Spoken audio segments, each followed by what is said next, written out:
Did you know that in the dark, your ears become 10 times sharper? Tonight, we're joining Tommy on a mission to solve a strange midnight mystery. That crick-crick sound isn't from a mouth. Crickets actually rub their wings together to sing. But why is this sound getting so loud? Tommy's heart starts to beat a little faster. He wants to run to his mom, but he remembers his goal to be a brave adventurer. Tommy begins to crawl toward the mysterious noise. He reaches the corner and shines his light directly at the source of the sound. It's not a monster. It's a group of toy crickets on a spinning music box.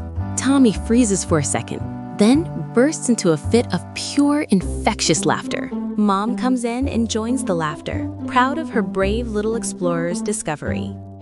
Fear is often just a shadow. Face it with courage and find the joy behind it. Don't forget to like and subscribe for more updates.